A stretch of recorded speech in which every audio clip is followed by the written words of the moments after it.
بسم الله الرحمن الرحيم. السلام علیکم ورحمۃ اللہ وبرکاتہ. اعوذ باللہ من الشیطان الرجیم. بسم اللہ الرحمن الرحیم. سورہ مائدہ کی آیت نمبر 3. حرمت علیکم المیتۃ والدم ولحم الخنزیر وما أهل لغیر اللہ بہ والمنخرقۃ والموقوذۃ والمتردیۃ والنطیحۃ وما أكل السبع إلا ما ذکیتم وما ذبح على النصب وأن تستقسموا بالأزلام ذلكم فسق. اليوم يئس الذين كفروا من دينكم فلا تخشوهم واخشون. اليوم أكملت لكم دينكم وأتممت عليكم نعمتي ورضيت لكم الإسلام دينا فمن اضطر في مخمصة غير متجانف لإثم فإن الله غفور رحيم. حرام ہوا تم پر مردہ جانور اور خون، بہتا خون اور گوشت سور کا، اور جس جانور پر نام پکارا جائے کسی غیر اللہ کا، اللہ کے علاوہ کسی کا، اور جو مر گیا ہو گلا گھونٹنے سے وہ جانور، یا چوٹ سے مار لگنے سے مر گیا ہو وہ جانور حرام ہے، یا اونچے سے گر کر مر گیا ہو وہ جانور حرام ہے، یا سینگ مارنے سے وہ مر گیا ہو وہ جانور بھی حرام ہے، یا جس کو کھایا ہو درندہ، درندہ پھاڑ کھانے والے کو کہتے، درندے نے کھایا ہو اور مر گیا ہو وہ جانور بھی حرام ہے، مگر جس کو تم نے ذبح کر لیا ہو مرنے سے پہلے تو وہ جائز ہے. اور حرام ہے جو ذبح ہوا ہو کسی تھان پر، یعنی کسی غیر اللہ کی پوجا کی جگہ پر جو ذبح کیا گیا وہ جانور بھی حرام ہے. اور یہ بھی حرام ہے کہ تم تقسیم کرو جوئے کے تیروں سے، یہ گناہ کا کام ہے. آج نا امید ہو گئے کافر تمہارے دین سے تو ان سے مت ڈرو اور مجھ سے ڈرو. آج میں پورا کر چکا ہوں تمہارے لیے دین تمہارا، اور پورا کیا تم پر میں نے احسان اپنا، اور پسند کیا میں نے تمہارے واسطے اسلام کو دین. پھر جو کوئی لاچار ہو جائے بھوک میں اور پھر تھوڑا سا وہ حرام جانوروں میں سے کھا لے تو، لیکن گناہ پر مائل نہ ہو، گناہ کے واسطے نہ کھائے، جان بچانے کو کھائے تو اللہ بخشنے والا مہربان ہے. اس آیت میں اللہ تعالیٰ نے حرام جانوروں اور کچھ حرام چیزوں کا ذکر کیا ہے. جیسے پہلے اللہ نے یہ بتایا تھا دوسری آیت کے اندر احلت لکم الانعام، تمہارے لیے حلال کر دیا گیا، تمہارے لیے جانور حلال کر دیے گئے ہیں تو کھاؤ، تو ان جانوروں میں سے کھاؤ. یہ شروع میں پہلی آیت میں یا اے ایمان والو تم پورا کرو اپنے عہدوں کو، وعدوں کو. احلت لکم بہیمۃ الانعام، حلال ہوئے تمہارے لیے چوپائے مویشی پالتو جانور، الا ما یتلی علیکم، مگر سوائے ان کے جو تم کو آگے سنائے جائیں گے. تو یاد سنا دیا کہ کیا کیا حرام ہے، کون کون سے جانور پالتو جانوروں میں سے حرام ہے. تو بتا رہے ہیں ایک تو مردار جانور حرام ہے جو مر گیا ہو، ایسے ہی دوسرا خون جو بہتا خون ہے وہ حرام ہے، سور کا گوشت، ہڈی، ہر چیز حرام ہے. اور جو اللہ کے علاوہ کسی کے نام پر کر دیا جائے، فلانے بابا کے نام، فلانے مندر کے نام، فلانے بت کے نام، تو وہ بھی حرام ہے. اور پھانس لگ کر کوئی جانور مر جائے گلا گھٹ کر یا گھوٹ کر تو وہ بھی حرام ہے. چوٹ لگ گئی اس کو، لکڑا مارا سر پہ لگا جانور مر گیا تو وہ بھی حرام ہے. اسی طرح اوپر سے نیچے گر کے مر گیا یا پانی کنویں میں گر کے مرا نیچے، وہ بھی حرام ہے. اور اسی طرح سینگ مارا ایک جانور نے دوسرے کو، لڑائی میں ایک مر گیا، وہ بھی حرام ہے. جسے درندہ کھائے، شیر وغیرہ، یہ درندے اس کو کھائے، پھاڑ کھانے والے، اور وہ مر جائے تو وہ بھی حرام ہے.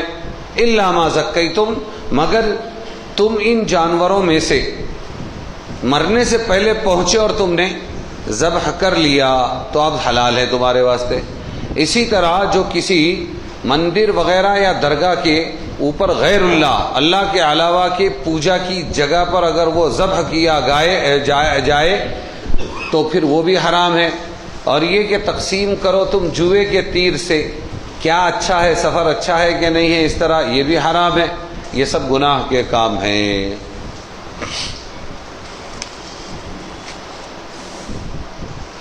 یہ سورہ مائدہ کی تیسری آیت ہے جس میں بہت سے اصول اور فروعی احکام اور مسائل بیان ہوئے ہیں. پہلا مسئلہ جانور حلال اور حرام جانوروں کا ہے.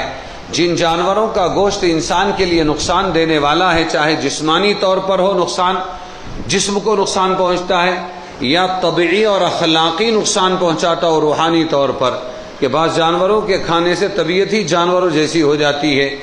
جو قوم سور کھاتی ہے وہ سور بن جاتی ہے. جی، سور ایک ایسا جانور ہے کہ جس کو اپنی مادہ کا کوئی فکر نہیں، کوئی بھی آوے اور مادہ پہ چڑھ جاوے. بالکل جو سور کھانے والی قوم ہے وہاں پر آپ اگر اس سے محبت کا اظہار کریں گے چلتے چلتے، ماں کے سامنے بیٹی کا، باپ کے سامنے بیٹی سے، تو وہ ناراض ہونے کے بجائے خوش ہوں گے. سمجھ میں آیا؟ ہاں، شوہر کو کوئی اعتراض کا حق نہیں ہے، شوہر کبھی اعتراض نہیں کر سکتا، تو ان کی طبیعت ہی ویسی ہو جاتی ہے. تو جسمانی نقصان بھی ہے جانوروں میں اور روحانی اور اخلاقی نقصان بھی ہے، وہ مسئلہ بتا رہے ہیں. جی،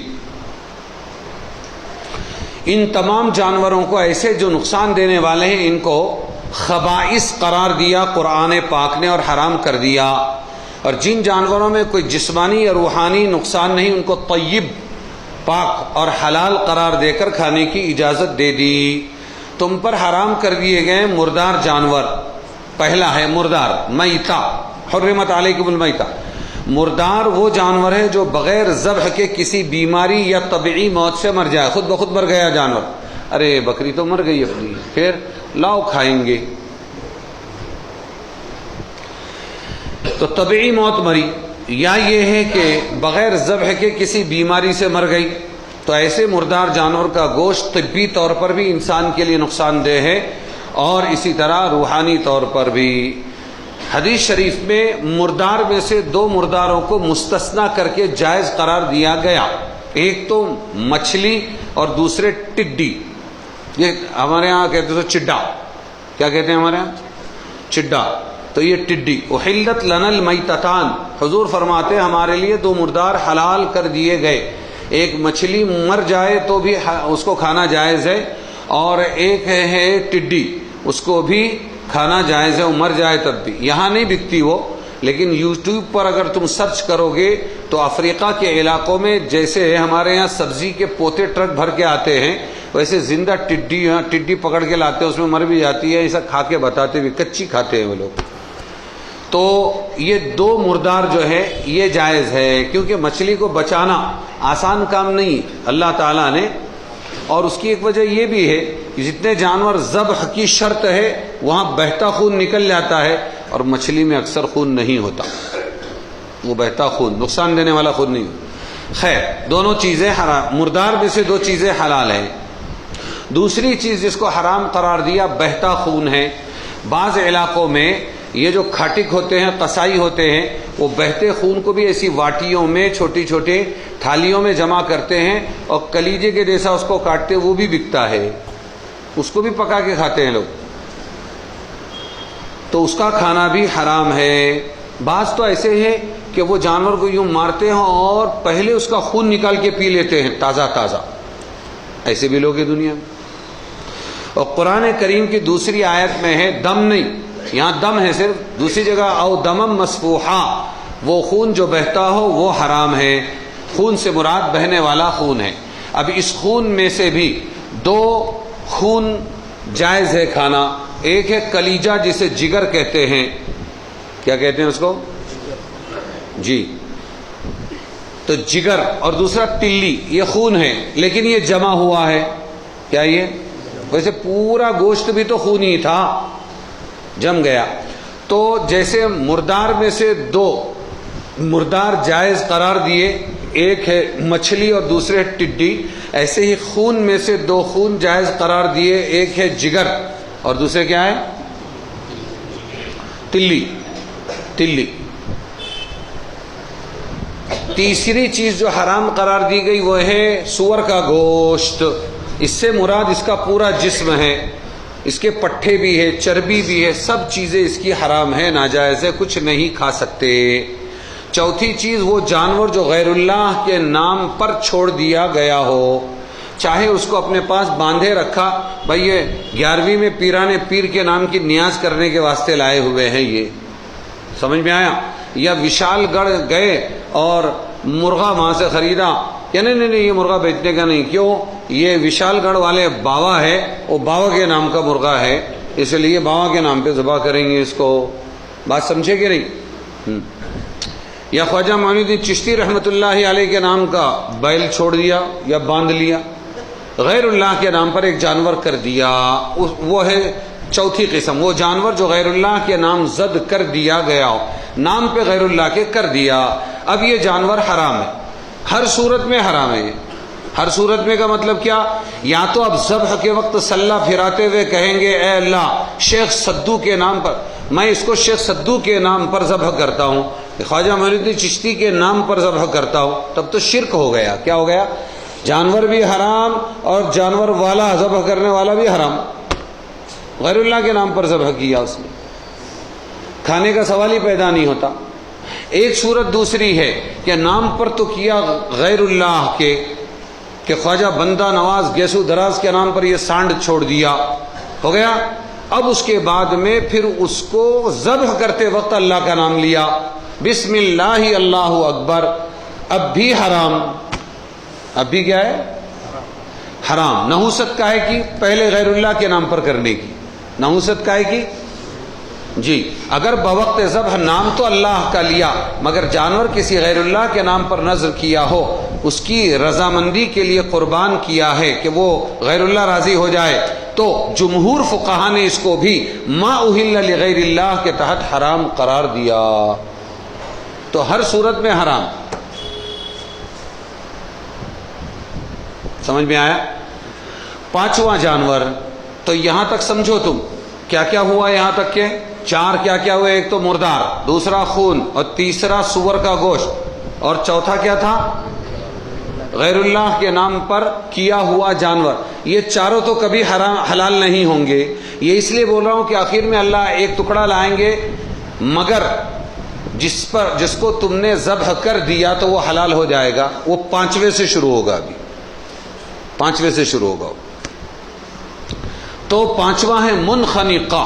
وہ جانور حرام ہے جو گلا گھونٹ کر یا گلا گھونٹ کر کسی نے اس کو بالکل ایسا رسی سے باندھا اور کھینچا کے تابے میں نہیں آ رہا نا، تو میرے بہت مار رہا ہے. بیل جب مارتا ہے تو بہت برا مارتا ہے، اونٹ تو کھوپڑی نکال دیتا ہے.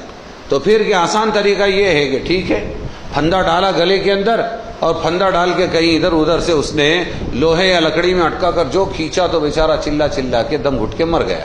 یہ ہے گھوٹ کر مارا ہوا جانور. اور ایک یہ ہے کہ پھانس جو پھنسی یہاں پر بکرے کے، تو وہ گھما کے کھولنا چاہتا تھا اور پھنستا جاتا تھا، سانس اس کی رک گئی اور وہ مر گیا. یہ ہوا گھٹ کر مرا ہو، اور وہ ہے گھونٹ کر مارا گیا ہو.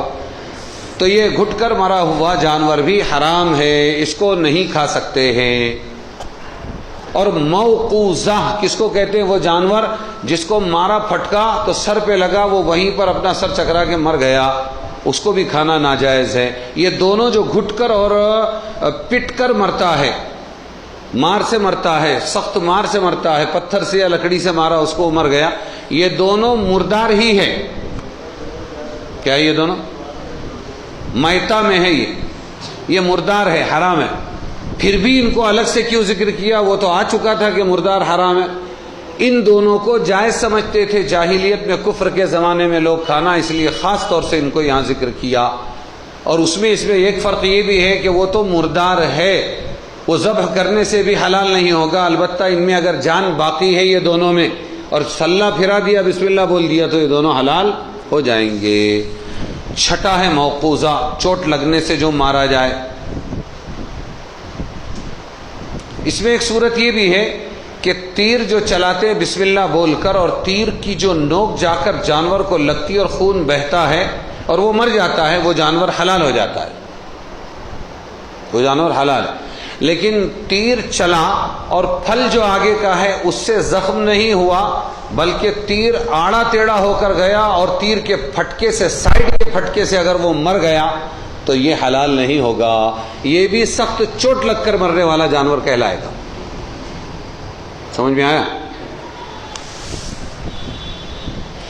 عدی بن حاتم رضی اللہ عنہ نے جا کر مسئلہ پوچھا حضور صلی اللہ علیہ وسلم سے، میں معراض تیر سے، معراض تیر کو بولتے تھے وہاں، اس سے شکار کرتا ہوں، اگر شکار مر جائے تو کھا سکتا ہوں یا نہیں کھا سکتا ہوں؟ حضور صلی اللہ علیہ وسلم نے یہی فرمایا، وہ جانور عرض تیر، وہ جانور عرض تیر، یہ میرا ہاتھ ہے، اس کو تیر سمجھو، عرض تیر اس کو کہتے ہیں، سائڈ سے اگر مرا ہے پھٹکا لگ کر، میں نے کہا جب پھینکا تو لکڑی کیسے سن سن کرتے ہوئے جاتی ہے، ایسا گیا اور سائڈ کا لگا اس کو اور وہ مر گیا تو ناجائز ہے، حضور فرماتے ہیں۔ اور اگر یہ پھل ہیں، یہ جا کے گھسا اور زخمی کیا، خون نکالا پھر مرا تو جائز ہے۔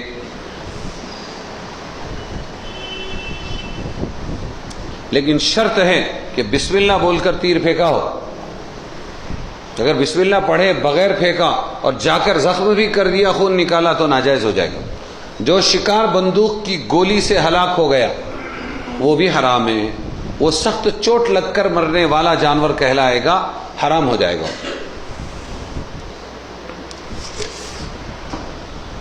امام اعظم ابو حنیفہ، امام شافعی، امام مالک سب اس پر متفق ہے، بندوق کی گولی سے مرنے والا جانور حرام۔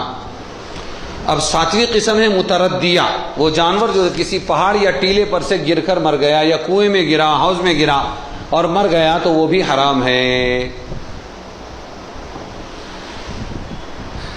عبداللہ ابن مسعود رضی اللہ عنہ کی ایک روایت آ رہی ہے، اس سے پہلے میں یہ بتا دوں کہ تیر چلایا اور اونچی جگہ پر جانور تھا اور کھلا آنکھوں سے دیکھ رہا ہے کہ تیر اس کو پہلے لگا ہے، تیر اس کو صحیح معنوں میں لگا بسم اللہ بول کر، اب وہ وہاں پر گرا، پھر اس کے بعد لڑکتے ہوئے نیچے آیا تو یہ جانور تو حلال ہے۔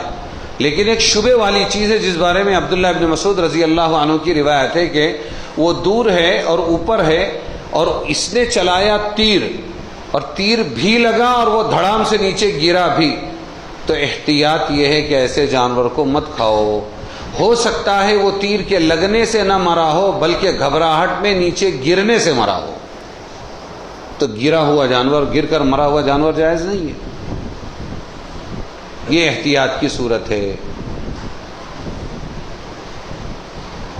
اسی طریقے پر ایک جانور پر اس نے تیر چلایا اور وہ پانی کے کنارے تھا اور جلدی سے وہ گر گیا، تو چاہے تیر لگا ہوا ملے اس کو، پھر بھی یہ جانور مت کھاؤ، ہو سکتا ہے کہ یہ تمہارے تیر سے نہ مرا ہو بلکہ یہ اندر گر کر پانی میں ڈوبنے سے مرا ہو۔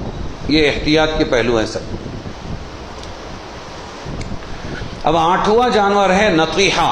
یہ نطیحہ وہ جانور جیسے کسی ٹکر اور تصادم سے ہلاک ہو گیا، یا تو دو جانور آپس میں لڑے اور ایک مر گیا، اس کو مت کھاؤ، یا ٹرین آ رہی تھی اس سے ٹکرایا اور مر گیا، ہماری گاڑی سے ٹکرایا مر گیا، تو ٹکر سے مرنے والا جو ہے اس کو بھی مت کھاؤ مرنے کے بعد۔ 9واں وہ جانور جو کسی درندہ جانور نے پھاڑ دیا ہو، شیر نے پھاڑا، کتے نے پھاڑا، درندہ کہتے ہیں پھاڑ کھانے والے کو، پھاڑنے والے کو درندہ کہتے ہیں، تو اس کو بھی مت کھاؤ۔ ان 9 اقسام کی حرمت بیان فرمانے کے بعد ایک استثناء ذکر کر رہے ہیں، الا ما زکیتم، مگر جس جانور کے پاس تم پہنچے، جان تھی اور تم نے ذبح کر دیا تو اب حلال ہو گیا، اب کھا سکتے ہو۔ لیکن میں نے پہلے ہی کہا تھا کہ پہلا ہے مردار، اب مردار کو کیا ذبح کریں گے، اس میں جان ہی نہیں ہے، تو وہ یہاں اس سے ذبح کرنے سے، زبردستی سلہ پھرانے سے وہ حلال نہیں ہوگا۔ دوسرا کیا تھا؟ خون، تو خون بھی حلال کرنے کی چیز نہیں، وہ حرامی ہے۔ تیسری چیز تھی خنزیر، کتنا ہی ذبح کر لو بسم اللہ بول کر، لیکن وہ حلال نہیں ہوگا کیونکہ اس کی بنیاد ہی اللہ نے حرام بنائی ہے۔ چوتھی چیز کیا ہے؟ ما اہل، جو غیر اللہ کے نام پر نامزد کر دیا گیا ہو، چاہے رکھا ہو چاہے چھوڑ دیا گیا ہو، اس کو بسم اللہ بول کر بھی ذبح کریں گے تو حلال نہیں ہو۔ اس کے بعد جو شروع ہوا نطیحہ، وہاں سے جتنے جانور پیدا ہوئے اپنا بیان ہوئے ہیں، کون کون تھا بولو؟ منخنقہ، یعنی گلا گھٹ کر جو مر جاوے، اب وہ زندہ ہے، چھری پھرا دو بسم اللہ بول کر، حلال ہو جائے گا۔ موقوذہ، کہ اس کو چوٹ لگی بہت سخت، پتھر یا لکڑی یا لوہے کی، وہ بھی ابھی زندہ ہے، بسم اللہ بولو، حلال ہو جائے گا۔ اسی طریقے پر فرمایا کہ ساتواں کون ہے؟ متردیہ، جو پہاڑ پر سے یا اوپر سے پانی میں گر گیا ہو، جان اندر جان ہے اس کے، ابھی فوراً اترے اور سلہ پھرا دیا، حلال ہو جائے گا۔ اسی طریقے پر نطیحہ، جو کسی ٹکر سے یا آپس میں لڑ کر ابھی مرنے ہی والا ہے اور اس کو سلہ پھرا دیا بسم اللہ بول کر، حلال ہو جائے گا۔ کسی درندے نے اس کو پھاڑا، کتے نے پھاڑا یا شیر نے پھاڑا، تو ابھی اس میں جان باقی ہے، بسم اللہ اللہ اکبر بول کے سلہ پھرا دیا، حلال ہو جائے گا۔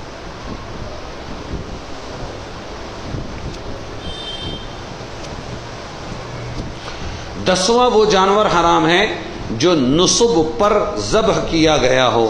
نصب وہ پتھر ہے جو کعبۃ اللہ کے ارد گرد رکھے ہوئے تھے، لات، منات، عزا، ہبل، ایسے بتوں کے نام تھے، یغوث، یعوق، نصر، کوئی چیل کی شکل کا، کوئی کیسا، یہ سب بت بنے ہوئے تھے، رکھے ہوئے تھے، جو ان بتوں کے نام پر لاتے تھے اور لا کر سامنے ذبح کرتے تھے ان کو خوش کرنے کے واسطے، تو ان کے نام پر جو ذبح کیا گیا ہو وہ بھی حرام ہے، نہیں کھا سکتے۔ جاہلیت والے ان کی پوجا کرتے تھے اور یہ سب جانور کھاتے تھے وہ جاہلیت والے۔ 11ویں چیز ہے الاستسقام بالازلام، جوئے کے تیر نکالنا۔ جو خادم کعبہ ہوتا تھا اس کے پاس ایک ترکش ہوتا تھا جس میں تیر رکھتے ہیں، اور اس میں 7 قسم کے تیر ہوتے تھے، کسی میں نعم ہاں یس اور کسی میں نو لا نہیں لکھا ہوا ہوتا تھا، اور کسی میں اور کچھ ہوگا مبروک برکت والا، کسی میں منحوس ایسا کچھ لکھا ہوا ہوگا، ایسے 7 تیر تھے۔ تو جب کسی کو جانا ہوتا تھا تو وہ جاتے تھے اور 100 روپیہ اس کو دیتے تھے، اور پھر وہ تیر نکالتا تھا، اگڑم بگڑم سگڑم ایک کر کے نکال لیتا تھا وہ۔ اب وہ نکالا، اس میں اگر آیا لا نہیں تو سفر کینسل کر دیتا تھا وہ، کہ نہیں اب تیر صاحب نے فرمایا ہے کہ مت جاؤ، اس لیے اپن نہیں جائیں گے ورنہ اگڑم بگڑم سگڑم ہو جائے گا سب، ہے نا، سفر منحوس ہو جائے گا۔ اگر اس میں آتا تھا نعم ہاں تو پھر وہ دیکھتا تھا ہاں چلو سفر اچھا ہے، مبارک، کامیابی کے ساتھ لوٹیں گے۔ یہ کام کرتے تھے وہ، تو وہ اس کو کہتے تھے استسقام، تیر نکالنا، بالازلام، تیروں کے ذریعے تقسیم کرنا۔ یہاں استسقام کا مطلب ہے تقسیم کرنا۔ اب یہاں کیوں ذکر کیا اس کو جانوروں کی فہرست میں؟ تو اس کا تعلق ہے اس سے، اور وہ یہ ہے کہ بعض مرتبہ ایک جانور ذبح کرتے تھے، وہ چاہے بیل کرے، چاہے بھینس کرے، چاہے اونٹ کرے، وہ ایک جانور ذبح کرتے، چلو اپن چاروں مل کے لے لیں گے اس کو، کتنے میں؟ 25,000 میں، ٹھیک ہے۔ پھر گوشت کس کو کتنا ملے گا؟ استسقام بالازلام، تقسیم تیروں سے کریں گے۔ اور وہ کیسے؟ چلو چلتے ہیں، 100 روپیہ دیا، صاحب بتاؤ کس کو ملے گا کس کو نہیں۔ ایک نکالا، بولے 13 نمبر ہے، ہاں کیا؟ ایک نکالا تیر، اس پہ تھا لا، نہیں ملے گا، تو پیسے تو لگے لیکن گوشت نہیں ملے گا اس کو، سمجھے؟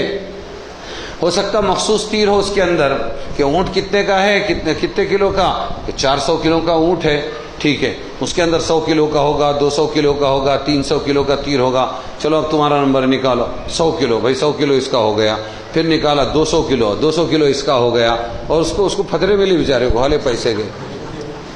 یہ کرنے میں بڑا مزہ آتا ہے۔ کیا کرنے میں مزہ آتا ہے؟ ایسا کرنے میں بڑا مزہ آتا ہے، دھوکہ تو ہوتا ہے، نقصان بھی ہوتا ہے۔ امام صاحب تراویح پڑھاتے تھے مدارس اللہ مسجد میں، اور اس زمانے کے کچھ دوست رہتے تھے، مولانا کے خاص دوست رہتے تو رہتے تھے، چلو 4 لوگ، بولے کچھ نہ کچھ پارٹی ہونا چاہیے، ٹھیک ہے، کیا بھجیے منگائیں گے، کیلاش کا دودھ منگائیں گے، جو بھی منگائیں گے، چلو ٹھیک ہے۔ تو اب وہ چلو ڈالو چٹھی، اب وہ چٹھی ڈالے تو ہمارے ایک رجو بھائی تھے، وہ ادھر چلے گئے تھے ہمارے جنوڑی، بولے رجو بھائی کا نام نکلا، ارے اتفاق ہے، بولے رجو بھائی کا نام، چلو آج تمہارا ناشتہ، پھر اس کے بعد دوسرے دن رجو بھائی، تیسرے دن رجو بھائی، چوتھے دن رجو بھائی. ارے بولے چکر کیا ہے یہ کہ ہمیشہ رجو بھائی کا نام نہیں کر رہا. تو امام صاحب ذرا ہوشیار اور مذاقی تھے، تو امام صاحب نے یہ آئیڈیا کی تھی ہر ایک پر رجو بھائی لکھا تھا. ہر چٹھی پر یہ رجو بھائی نے میرے کو سنایا. بولے مولانا ایسا کرتے تھے، مولانا یونس صاحب کا شروع کا زمانہ، مذاق کرتے رہتے تھے. تو رجو بھائی اپنا قرآن اندازی میں رجو بھائی پھنستے جا رہے ہیں. تو ایسا ہے، قرآن اندازی میں ایسا ہوتا ہے کہ کسی ایک کا سود ہزاروں کا زیاں، ایک کا نفع اور باقی کا نقصان، ایک کا نقصان باقی کا نفع. اس لیے چونکہ گوشت اس طرح تقسیم ہوتا تھا اور بیان پیچھے سے جائز ناجائز گوشت کا چل رہا ہے، اس لیے جانوروں کے ساتھ الاستسقام بالازلام کو بھی ذکر کر دیا کہ تیروں، جوئے کے تیروں کے ذریعے تقسیم مت کیا کرو. اور آخر میں یہ فرمایا ذالک فسق، یہ سب گناہ کے کام ہے. کیا یہ؟ اسی میں ایک چیز اور ہے استسقام میں، کہ کوئی سو رہا ہے، اٹھاؤ اس کو، مدد کرو اپنے ساتھی. سونے والوں کو سونے دینا شیطان کی مدد ہے، اور سونے والوں کو ذرا سا اٹھاتے رہنا یہ ساتھی کی مدد ہے. کیونکہ وہ ان کو سونا ہی ہوتا تو گھر پہ سوتے تھے نا، یہاں بیٹھے ہیں وہ سننے کے لیے، اور فطری طور پر نیند آ جاتی ہے تو مدد کرنا چاہیے. تو ہم تو خالی اپنا دیکھتے رہتے، بس بازو والا سوتا ہے سوئے. علماء نے فرمایا کہ آئندہ کے حالات، تمہارا ایسا ہوگا، یہ ہوگا، تمہارا واٹولا ہوگا، صاحب یہ ہوگا، یہ جو ہے نا کہ آئندہ کے حالات اور غیب کی چیزیں معلوم کرنے کے جتنے طریقے ہیں، غیب کے معلوم کرنے کے، صاحب میرا کیا ہوگا ذرا دیکھو نا، میرا بھوشیہ کیسا ہوگا، اچھا ہوگا کہ برا ہوگا. تو وہ دل میں بولتا تیرا تو اچھا ہو کہ برا ہو، تو آ گیا بھائی، میں شکر گزار ہوں، میرا تو اچھا ہی ہوگا. تو غیب کی چیزیں معلوم کرنے کے جتنے طریقے رائج ہیں، غیب کی چیزیں معلوم کرنے کے، بھوشیہ کے جتنے طریقے، چاہے وہ اہل جفر کے ذریعے، اہل جفر لوگوں نے ایک علم ایجاد کیا ہے، بولی یہ علم جفر ہے، اس کی کتابیں ہیں، ایسا ہوتا تو ویسا ہوتا ہے. تو اہل جفر کے ذریعے یا ہاتھ کے نقوش دیکھ کے، او یہ لکیر ادھر جا رہی ہے تو اب یہ ہونے والا ہے، وہ لکیر ادھر جا رہی ہے، نقوش دیکھ کر یا فال وغیرہ نکال کر، یہ سب طریقے جو غیب کی باتیں بتانے کی ہے، استسقام بالازلام کے حکم میں ہو کر حرام ہے. غیب کی کوئی بات نہیں بتانا چاہیے، بھائی اللہ کو معلوم ہے. انشاءاللہ ہم دعا کریں گے بھلا ہوگا، جائز طریقے بھی ہے، دعا کریں، اللہ سے امید دلائے. یہ طلبہ بہت ہوشیار ہوتے ہیں مدرسے کے.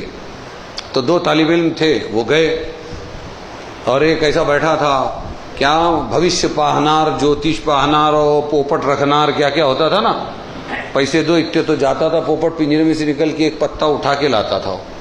ہاں تمہارا ایسا ہوگا، ویسا ہوگا، واٹولا ہوگا بولے. تو یہ سامنے سے بیٹھا اور پیچھے سے ایک جوتا لے کے سر پہ کھڑا. اس کے طالب علم بڑے خطرناک ہوتے، جوتا لے کے کھڑا. وہ بولتا تمہارا بھوشیہ بہت برا ہوگا، تمہارا واٹولا ہوگا، تمہارا ستیاناش ہوگا، تم پہ بہت سنکٹ آیا ہے، اور یہ ہوگا اور وہ ہوگا. اور سر کے اوپر اس کے وہ جوتا لے کے کھڑا، وہ نہیں دکھ رہا اس کو. اس نے بولا شروع، اس نے ادھر سے جوتا مارا، ادھر سے اس نے بھی جوتا مارا. بولے تیرے سر کے جوتے تو تیرے کو نظر نہیں آ رہے، ہمارا بھوشیہ دیکھتے بیٹا. تو یہ سب چیزیں بھوشیوانی جو ہے یہ استسقام بالازلام ہے. جوئے کے تیر نکالنا کعبۃ اللہ کے پاس جا کر، یس نو، سفر کروں کہ نہیں کروں، نفع ہوگا کہ نہیں ہوگا، لاؤ 100 روپے پہلے ادھر لاؤ. تو یہ سب حرام ہے، کوئی بھوشیوانی جائز نہیں ہے. استسقام بالازلام کا لفظ کبھی قمار یعنی جوئے کے لیے بھی بولا جاتا ہے، جس میں قرآن اندازی یا لاٹری کے طریقوں سے حقوق کی تعین کی جائے. بھائی تمہارا اتنا حصہ، تمہارا حصہ، لاٹری نکالو، یہ سب اس میں آ گیا، سب حرام. یہ بھی بنص سے قرآن حرام ہے، جس کو قرآن کریم نے میسر کے نام سے ممنوع قرار دیا ہے. اسی لیے حضرت سعید ابن جبیر، مجاہد، شعبی نے فرمایا جس طرح عرب ازلام کے ذریعے حصے نکالتے اسی طرح فارس اور روم میں شطرنج چوسر کے ذریعے بھی حصے نکالتے تھے. چوسر اور شطرنج ان کے مہروں سے کام لیا جاتا ہے. ذالکم فسق، یہ سب گناہ ہے. وہ تو حرام ہے جانور، اور یہ تمہارا یہ جو بھوشیوانی والا ہے اور یہ نیک فال بد فال لینا ہے، یہ سب حرام ہے. یہ بتا دیا ذالکم فسق. یہ سب بیان کرنے کے بعد اللہ تعالیٰ فرماتے الیوم یئس الذین کفروا من دینکم فلا تخشوہم واخشونی.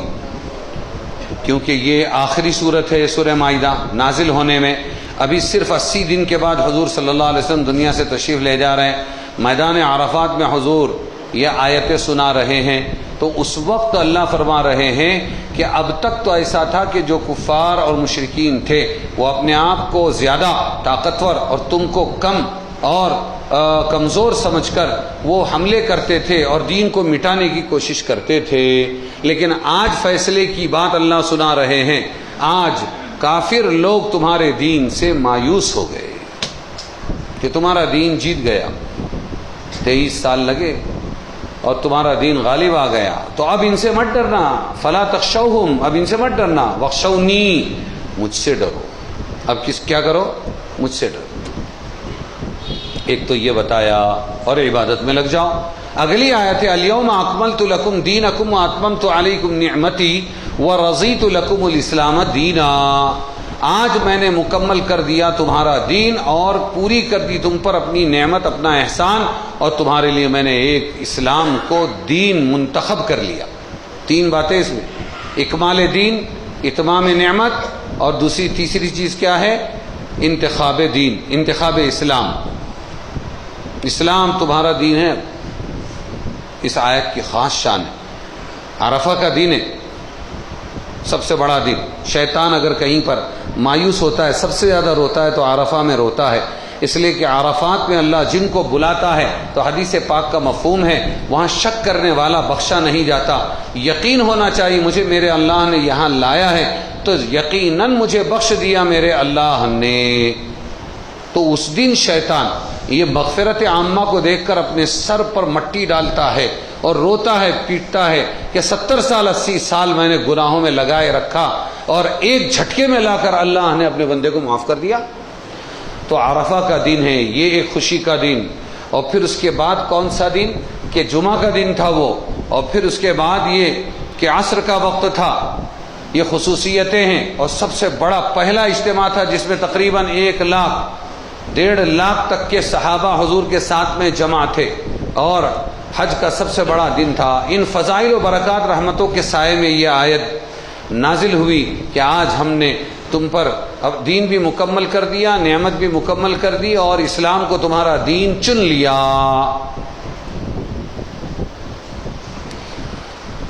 عبداللہ ابن عباس رضی اللہ عنہ فرماتے ہیں یہ آیت قرآن کی آخری آیت ہے، اس کے بعد کوئی اور آیت احکام والی نازل نہیں ہوئی، البتہ ترغیب و ترہیب کی کچھ آیتیں 80 دنوں کے اندر نازل ہوتی رہی، کیونکہ 10 ذی الحجہ 10 ہجری کے 9 ذی الحجہ میں یہ آیت نازل ہوئی ہے۔ پھر اس کے تقریباً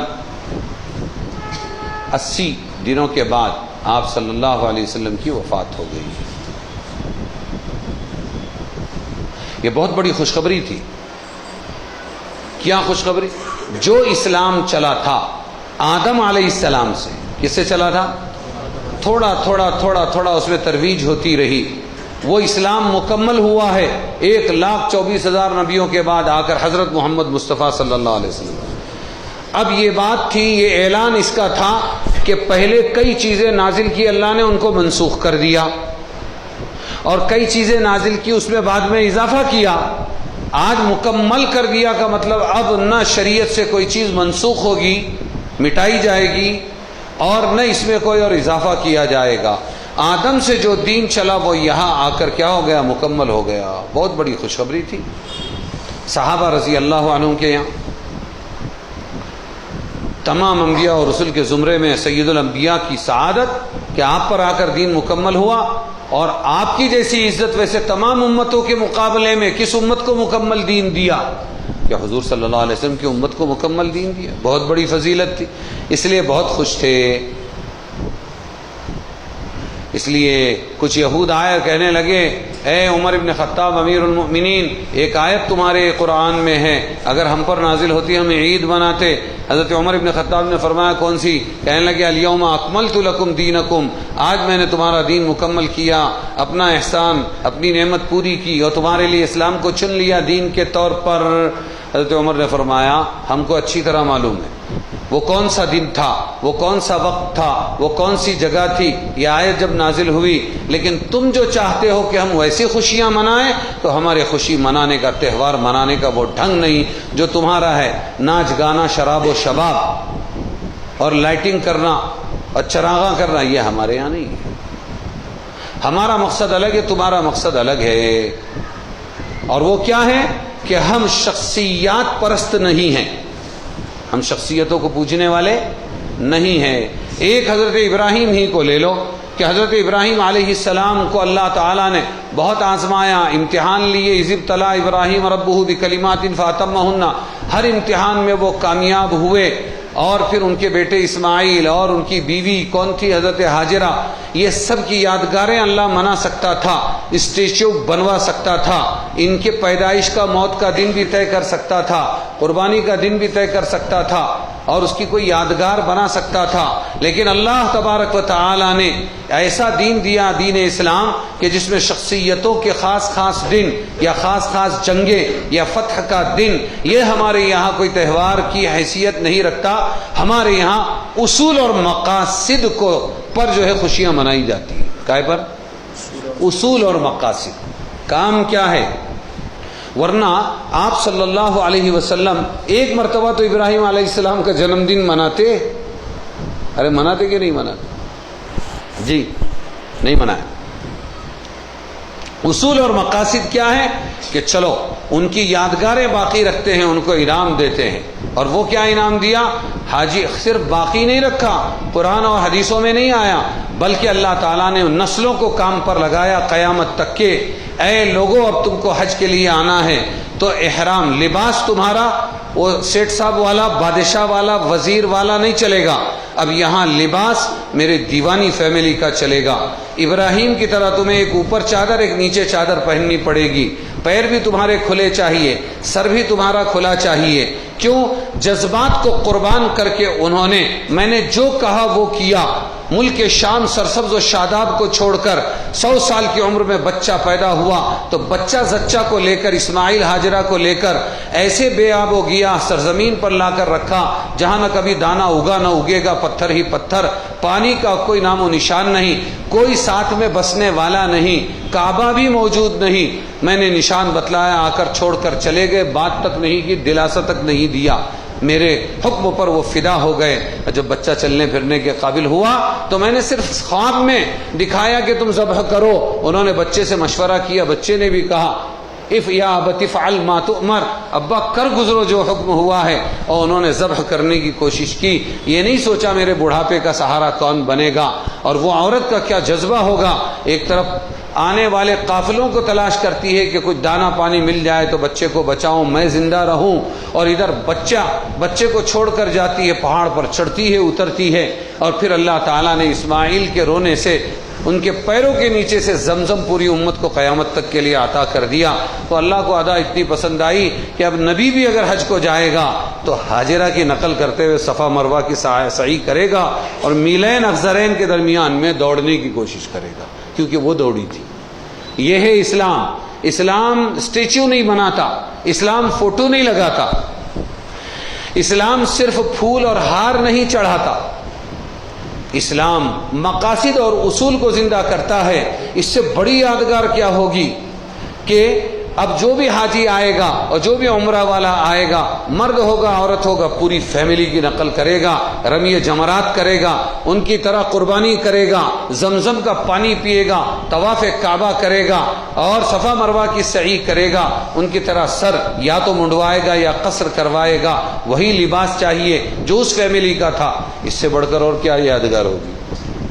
پھر اس سے بڑا انعام یہ دیا کہ اللہم صلی علی محمد وعلی آل محمد کما صلیت علی ابراہیم وعلی آل ابراہیم انک حمید مجید. اللہم بارک علی محمد وعلی آل محمد. جب جب محمد کی امت محمد پر درود و سلام بھیجے گی اور برکت نازل کرنے کی درخواست کرے گی، تب تب وہ ابراہیم اور آل ابراہیم پر بھی درود و سلام بھیجے گی. یہ ہے ہماری یادگار. اس لیے حضرت عمر رضی اللہ عنہ نے فرمایا، ہم کو ہماری آیتیں، ان کا نزول، شان نزول، جائے وقوع سب یاد ہے، لیکن تم کہو گے ناچو گاؤ، ہم ویسا نہیں کریں گے. ہمیں معلوم ہے اصول و مقاصد منانا ہے، ہمیں ان کی یادگاریں منانا ہے. تو کسی آدمی کے موت و حیات پر یا شخصی حالات پر کوئی تہوار نہیں مناتے. یہود و نصارہ کی طرح ہماری عیدیں تاریخی واقعات کے تابع نہیں کہ جس تاریخ میں کوئی، اگر تاریخی واقعات کو ہم عید منانے لگ جاویں تو کنکر شنکر والے پیچھے ہو جاویں، اس لیے کہ کم سے کم 1,24,000 تو ہمارے انبیاء اور رسول ہیں. مناؤ کتنا منا کے، اور صرف ہمارے نبی کی یادگار اگر منائیں ایک ایک واقعہ، تو بدر لے لو، حنین لے لو، احد لے لو، یرموک لے لو، ہاں، اور اسی طرح احزاب لے لو. یعنی آپ کا ہر واقعہ تہوار منانے کے قابل ہے. اس لیے بنیاد ہی کٹ کر دی کہ یہ سب نہیں ہے بھائی، جو کام انہوں نے کیا وہ کام کرو. سمجھ میں آیا؟ نام نہ کرو، کام کرو. آج کل کی جاہلیت جدیدہ نے تو اس میں بہت ہی اس کو پھیلا دیا، یہاں تک کہ دوسرے قوموں کی نقل کر کے مسلمان بھی اس میں مبتلا ہو گئے کہ وہ کرسمس مناتے ہیں. ہمارے نبی زیادہ حقدار ہے، ہم بھی مسلمانی کرسمس مناتے. اسلامی تو نہیں بولوں گا، اسلام تو وہ جو اللہ نے پیدا کیا. مسلمانی کرسمس مناتے. اور کیسا کیسا مناتے ہیں آپ لوگ دیکھتے ہیں.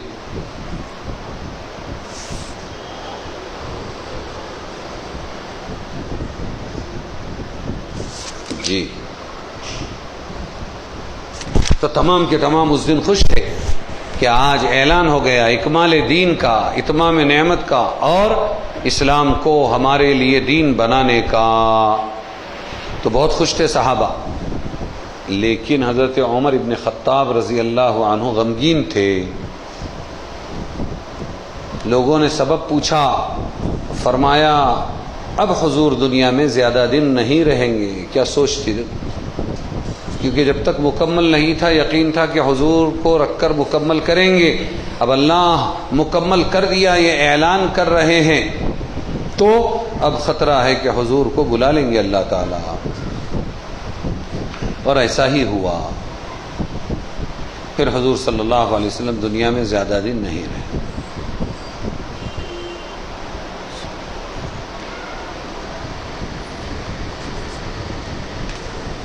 اس کا مطلب یہ نہیں ہے کہ آج دین مکمل ہوا، پہلے لوگوں کا دین ناقص تھا، پہلے انبیاء کا. یہ بالکل غلط.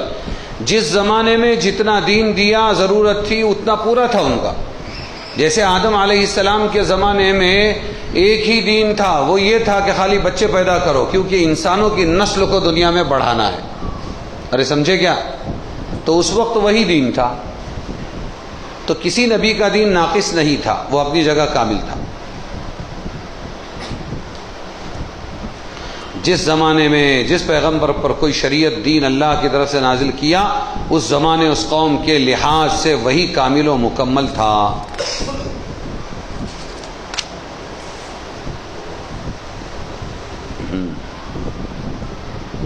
بس یہ آیت ہو گئی. اب اس کے بعد اچھا وقت ہی ہو گیا. ٹھیک ہے، ٹھیک. اس کے بعد اگلی آیت میں انشاءاللہ شکاری کتے کے شکار کے بارے میں تفصیل آئی. شکاری کتا جب چھوڑتے ہیں تو شکار کرتا ہے، اور اس کا شکار جو ہے وہ جائز ہوتا ہے کھانا، اگر وہ مر بھی جائے تب بھی.